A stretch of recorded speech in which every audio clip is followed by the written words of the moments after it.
Welcome to the Focus on Why podcast. I'm Amy Rowlandson and I ask my guests one simple question. Why? Focusing on the importance of why, I share with you the relatable, uplifting and inspiring conversations I have with people from all walks of life. This podcast will encourage you to focus on your why to enable and empower you to achieve the success you desire. Have a purpose, have a plan, focus on why. Today on Focus on Why, I am joined by Melanie Martin. Welcome, Melanie. Thank you very much, Amy. It's an absolute pleasure to be joining you. I am excited and nervous in equal measures, if that's at all possible. So thank you for having me. Oh, it's an absolute pleasure. And I can't believe it's taken us this long to get this ourselves together and recorded this episode. We've both been busy. I've been following your fantastic work on Focus on Why. So now seems an appropriate time to sit down and have a chat. Well, let's just put some context into this conversation, just so that people understand why we may come across as so familiar with one another. How long have we known each other now? Oh, we don't have to put years to that. Let's just say we've known each other since we were 11, which is a long time. Yes, I would say 11 was our first meeting. And you can do the maths.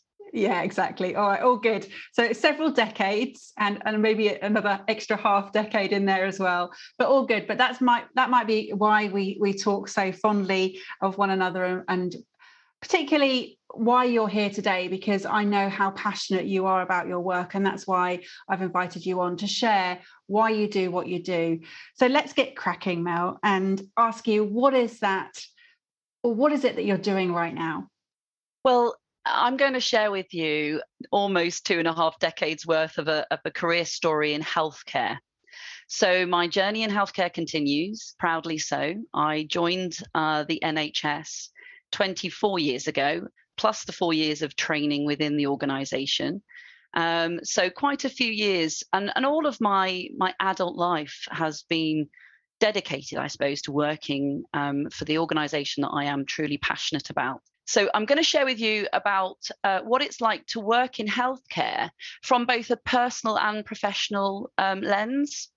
And probably what I'm going to speak about the most is what really matters about both that professional and personal experience. And I suppose that's my why. That's why I'm sharing with you today. And have you always known that that's why you do what you do? Well, the story of probably my inevitable career in healthcare began very early, actually. My mum said I was born making a noise, so I was probably always then going to be some form of public speaker or cheerleader or leader of some kind. So that's the first moment that I probably knew something of my destiny. And then I suppose there is a key moment when I was about 13, 14, and I started the Duke of Edinburgh Award scheme, which many of you are very familiar with. And it's almost an institution, isn't it, in this country? And I joined the Duke of Edinburgh Award scheme at the bronze level, and I needed to find myself some kind of experience, Duke of Edinburgh experience, to achieve that award. So I started helping at a local school that provided support for children with special educational needs. And I would kind of cycle in my lunch hour to go and do about an hour's worth of time supporting the physiotherapist at this special needs school. And that was my first glance at a career that I thought I could really get involved in. But prior to that, I was really sporty. I loved football. I was a real tomboy, as probably the old-fashioned term would be. And so I believed that I'd probably end up being one of those physios that ran onto the football field carrying that magic sponge. But actually, that experience that I gained doing my Duke of Edinburgh was really what set me on the path to a long and happy career in healthcare. But it's probably worth saying that when I talk about physiotherapy, and I'm a proud physiotherapist, physiotherapy is such a broad profession. It's not one thing. You don't do one job. So I'm actually going to be speaking about the real breadth of what I now describe as a portfolio career in healthcare, and I happen to be a physiotherapist, rather than speaking just about, and never just, but about those years as a physio. So I went to that same school that you're talking about and helped out in my summer holidays in between in between school and university, and when I came back and various times. But that didn't take me into a career in healthcare. So what else was there that piqued your interest? I think I can sum it up with probably the two C's. So the first one being community. So when you're strangely, even though I was only helping out 1 hour a week for over a period of a few months, I felt part of their community, and it was a really happy, warm togetherness that school really sort of it generated, really. So I was absolutely delighted to be part of that community. And I think when you work in an organization that employs, it's the largest employer, I believe, in the world. And, we've got in the organization I previously worked in nearly 19,000 staff. You do feel part of a community. You feel you're in it together. And I think this is a strand or a thread that has followed me wherever I've worked, wherever I felt I belong, is this strong sense of community. And I think that's what I got back, I suppose, from giving that time to that school in those early years in my healthcare career. And I suppose it's that willingness to help, it's that desire to help others, what I would describe as making a difference. And for me, I can make a difference, and I still believe I've got another 25 years in the healthcare sector. I can make a difference by understanding what really matters. And so, yeah, it's sort of that's where it began. And what was the other C? So community Oh, and... the other C, yeah. Well, it's about connections. So sometimes you look to align or work with or just be amongst people who you see common values in. So for me, the two C's, thank you for reminding me, are connection and community. And I'll come on to talk a little bit more about why connection and the connection culture is really, really important to me. It's probably become the most important thing to me as I move into my third decade of working in healthcare. So bear in mind that you've only just tipped the balance halfway through this journey that you are on, and knowing how much you have already achieved, what's to come? Well, I mean, one of the reasons why I suppose I was keen to speak to you is because I very much value reflection. So looking back and then sort of building on that. But, it's been quite a long time coming, really, for me to be able to say that I have achieved things, because I think, it's not always been it's a smooth career path.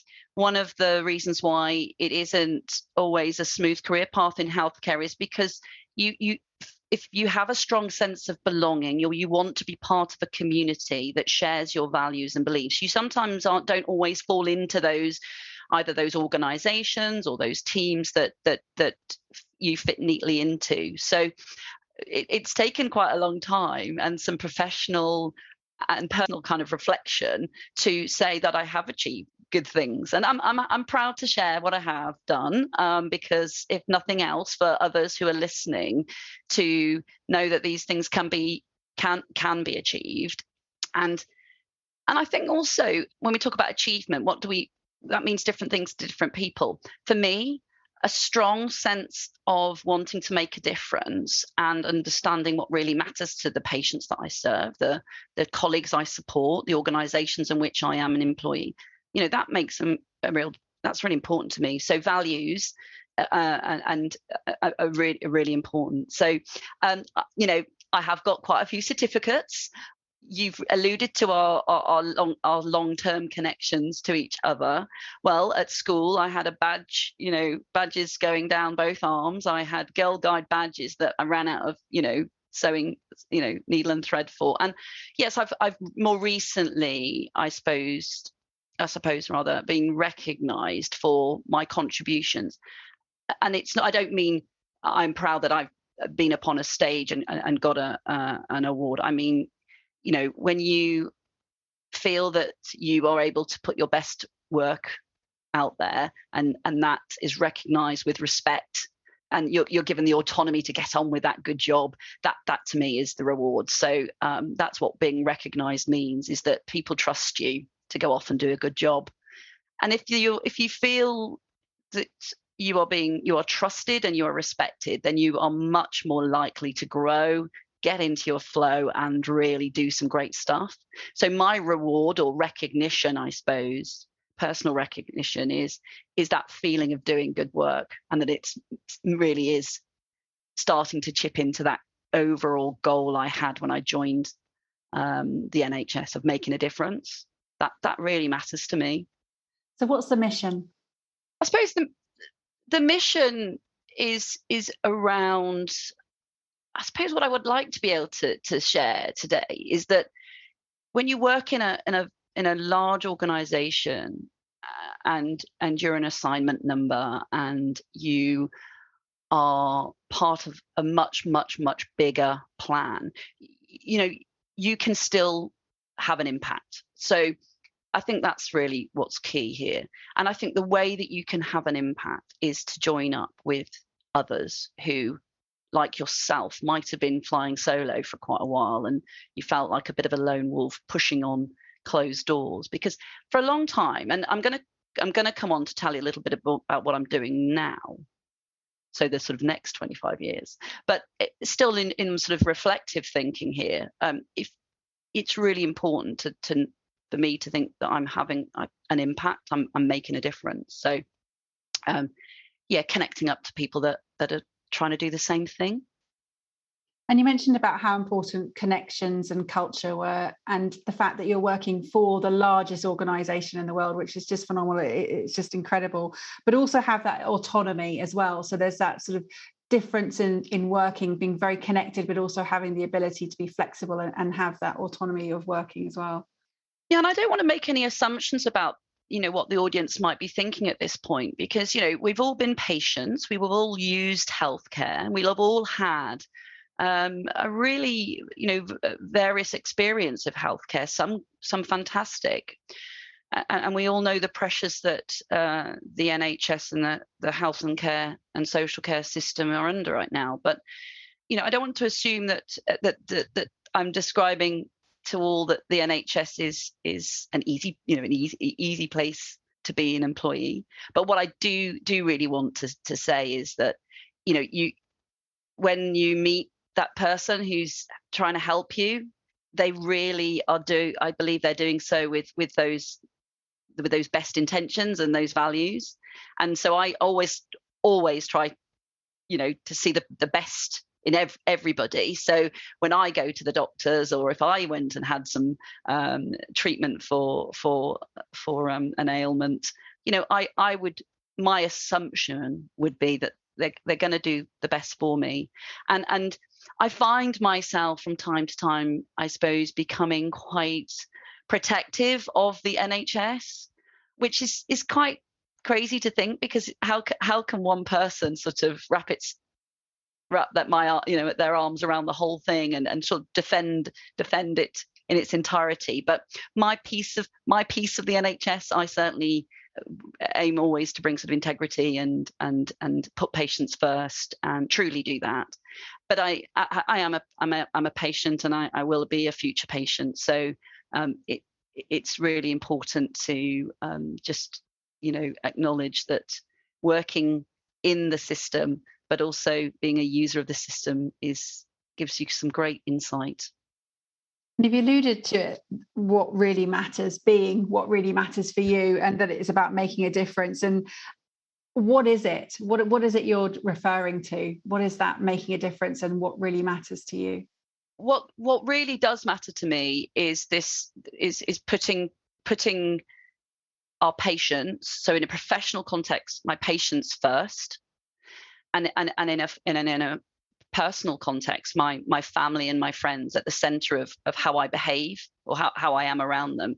And you might assume that that's what everybody does, but I think it's really, really important that you keep that at I believe it's really important you keep that at the center of what you're trying to achieve. So when I go to work and I'm designing services for patients, I have more recently been involved in designing those services with patients. So actually almost starting with a blank page, saying, what's the problem we're trying to solve here? Let's try and solve it together. And actually listening to people with the lived experience of needing care.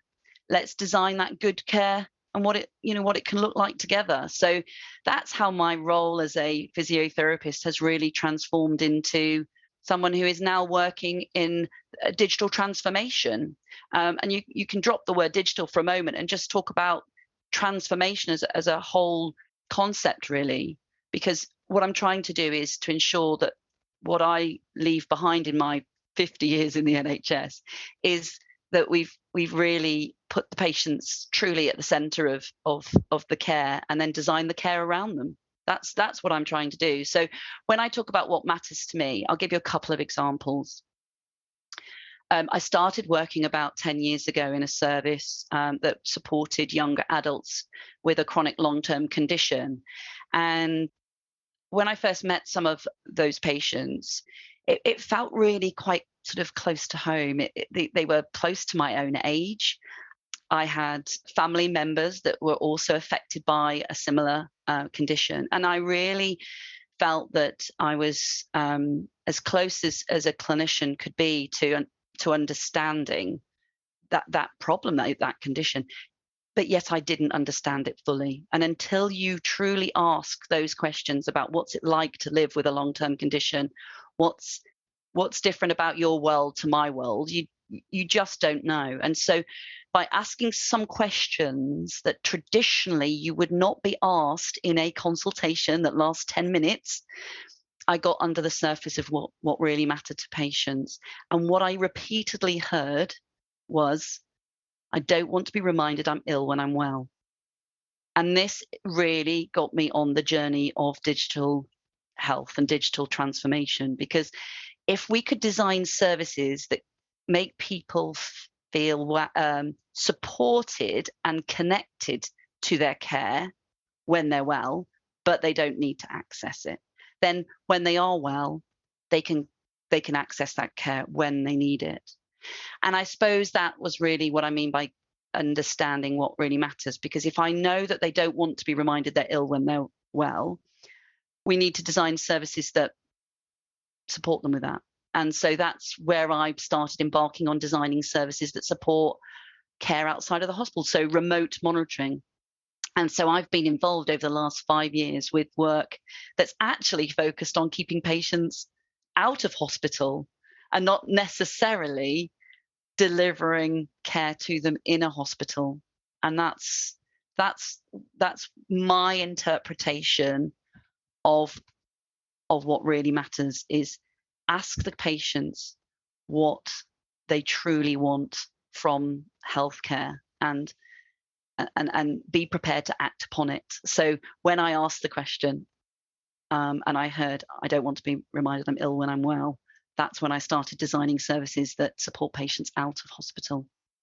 And it sounds so simple, but yet again, you did allude to the fact that you've only got 10 minutes in a consultation. Sometimes, it is tough to have that line of questioning when you're really got to focus on helping the patient in that space, and it is a time pressured environment. But it's the way you're describing it, Mel, it's almost like you are talking about mindset almost, and less about body, and that there's a lot here going on, as opposed to the physical ailments that you're dealing with as a physiotherapist, but it's also about the mindset. It very much is, and it's very easy to say that we are looking at physical and mental health, but it's broader. It's broader than that, because sometimes what brings people into a sort of hospital or a clinical environment is not necessarily their physical health, as you say. It may well be the problems that are manifesting through their mental health, but also it's their social circumstances as well. And if you don't ask the right questions, you don't understand why that person needs your help. And so the power is shifting. And I'm really, really glad to be seeing it. And what I mean by power is the decision making around how we access care. And I use care in the broadest sense, a helping hand, a kind listening ear, social support. It's changing. The power is changing. It's shifting into the hands of the recipient of that care, the person that really is reaching out for support. And it's moving away from a doctor knows best model to a patient knows best model. And I don't mean that that's a patient that visits Dr. Google surgery every day. I'm talking about knowing when they're well enough that they don't need to come in for care and support, and getting on with their lives. But I'm talking about a service or a system here that relies upon equity, relies upon an equal share, relies upon equal access, and we're not on a level playing field. So we've really, really got, when we talk about power shifting, we've got to make sure it's shifting in the right direction and into the right hands as well. And I mean by that is looking at those communities where they're not being heard. They are isolated through, be it their social circumstance, their financial position, their health literacy, their physical ability, their mental health ability, their mental health and well-being rather. So that again, coming back to that common strand here, if you understand what really matters to the person sitting in front of you, be it on a screen or in person, then you can start to make better shared decisions about what's right for that individual. And this is what I suppose the reason I'm raising this with your audience really is when you next go and utilize healthcare, think about who's making the decisions. Is it you? Is it the doctor? Is it the nurse? Is it the physiotherapist? Or is it a shared decision that's been reached through mutual agreement and negotiation? And did you feel part of that? Because that's the direction of travel that I believe healthcare is heading in, and absolutely needs to be. But it does need to be equitable, and it needs to not be hard for people to reach. And it's the system that makes it hard, not the individual choosing not to necessarily engage. So I may be describing something that's quite visionary. That's not been your last experience of going to the GP. They gave you a script for your medicine and that was it. But I have a vision for the NHS, and I think a lot of people who work in the healthcare world do. And that really is about, empowering people. And I try to do that with my children. I try to do that with, I try to support my friends in the same way. So this professional, personal mindset that you refer to, I take it to work with me and I bring it home as well. Yeah, I mean, I've certainly been witness to that. And you talked earlier about the personal and professional lens, and that there is no different filter. It's everything is all about looking after other people, looking after the environment around you, the culture around you. Now, bear in mind that this podcast goes out to, at the moment, it was 89 countries. So we're not just talking about the UK and the NHS system here. There's going to be a variety of people across the world who are accessing different types of healthcare systems. And bearing in mind that the US is my second highest audience, they don't have this privilege of having a free healthcare service. And you talked about some of the communities not having the health literacy, but there's some countries which have absolutely zero access to the type of healthcare that we have. Yeah, and it's good to remind me of that, because I think when you're working in a fast-paced, busy, high demanding role that I now work within in looking at how we recover from the pandemic in our country, it makes me shudder and worry really, where there is health inequality worldwide. And I think I work in digital health now, and what that really means is thinking differently, and maybe using some technology, but it still has that common value of putting the patient first and meeting their needs. So I would, where whatever country maybe, you know, an individual is listening from, I would hope that their health system still holds true to those common values of putting the patient first and providing an equitable access to care at the right time for the right person and in the right way, and choice. You know, I'm privileged, and I acknowledge my privilege to live and work in a country that provides me care free at the point of access. I will never underestimate the privilege of that, and how important that NHS constitution and the 73 years the NHS has been providing that free service to me, my family, and my parents and their parents. But I think for those listening from across the world, you have to hold at the center of what you're trying to achieve, which is around equity and fairness. And I think you can only do that when you have respect for your fellow citizen. So the things that I need in my life are respect and a sense of belonging, and I think that's what I think everyone deserves. Yeah, absolutely. And being part of such an organisation that has that at its very core makes sense. And has there ever been moments where you have been tempted almost to the dark side of private health? Well, I don't see it as the dark side, but I almost left the profession that I love, and I almost left because of the culture. And I'm not relating that to one organisation in which I've worked. I think at times the focus is on getting the job done because it does need to get done.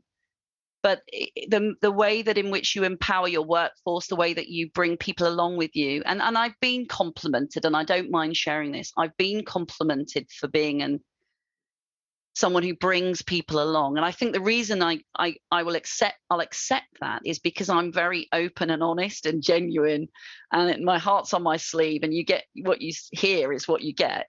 But I think what's really, really important at that time when I was thinking of quitting basically was the culture's not right here, but I will find the culture that I fit best into. And that's where the last 5 years or so have found me moving roles and kind of pivoting my way around different projects, working in different teams to find myself now in an organization where the cultural fit is a really good one for me. And it's that voice. So I've got 2 C's, community and connection, and 3 V's. It happened to be the initials of my children, but that's not set up that way.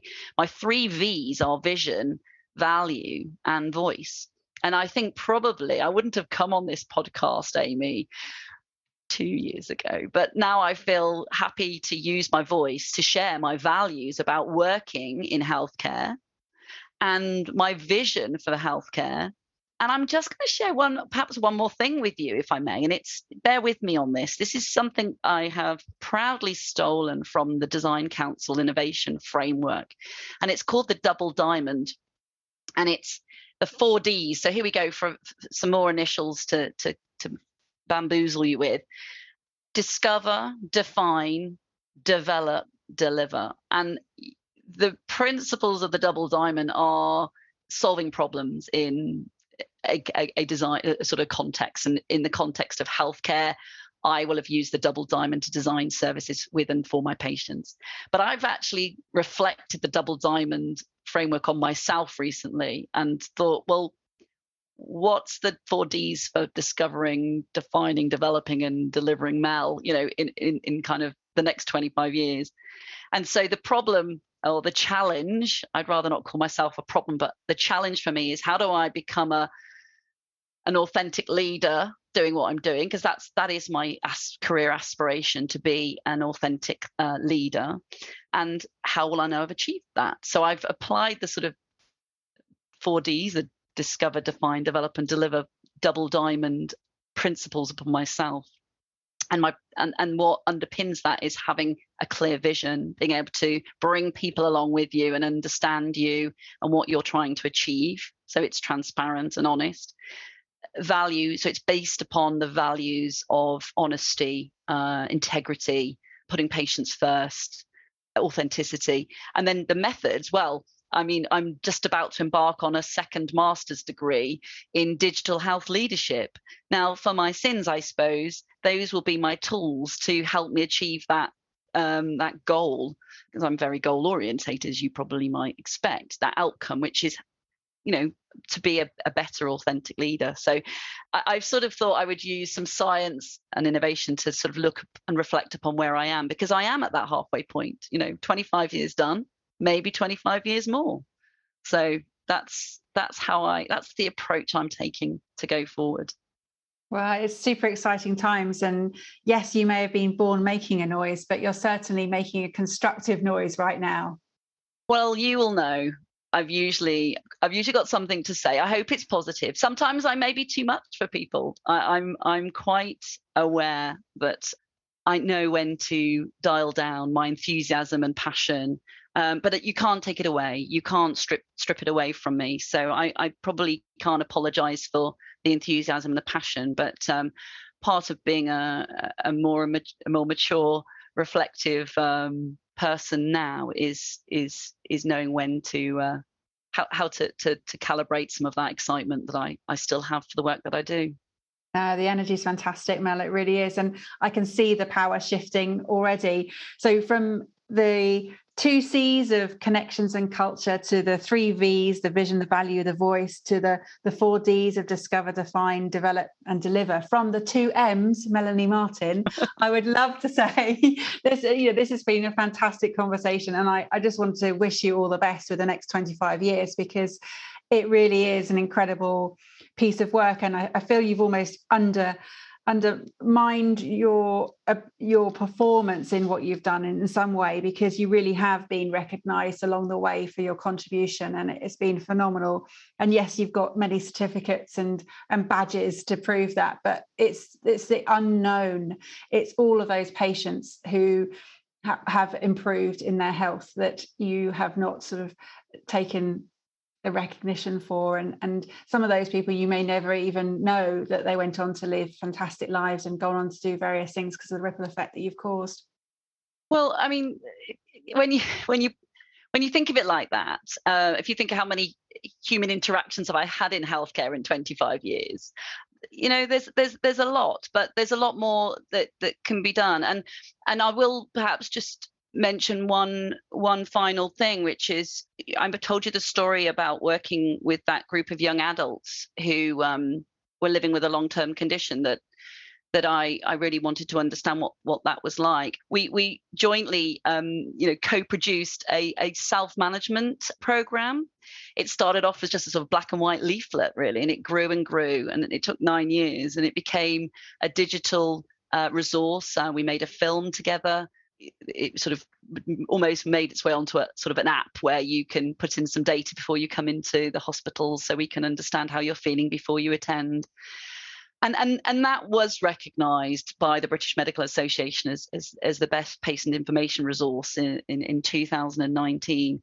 And again, when I said about recognition, it's not about those certificates. It's about being recognised for the strengths that you put into your work, and then of course the output. The patients were the recipients of that award, recognising that condition, raising awareness of the condition by simply writing a blog on the BMA website, which I later did. That's the recognition of the work. That's enough for me, genuinely enough for me. But if I could go and help it shape the lives of many more patients, then that will be a good place to end my career on. Well, I just want to say thank you for coming on and sharing your insights and your lens on the healthcare profession. It's been a fabulous conversation. How would people get in contact with you, Mel? Well, I did join Twitter 3 years ago when my trains weren't running very well, and my husband got a little annoyed me jumping on his Twitter accounts. He said, get your own. So from that day onwards, I operate on Twitter on a regular basis. I am at Mel Room. That's short for rheumatology, because I couldn't think of a more original handle at the time.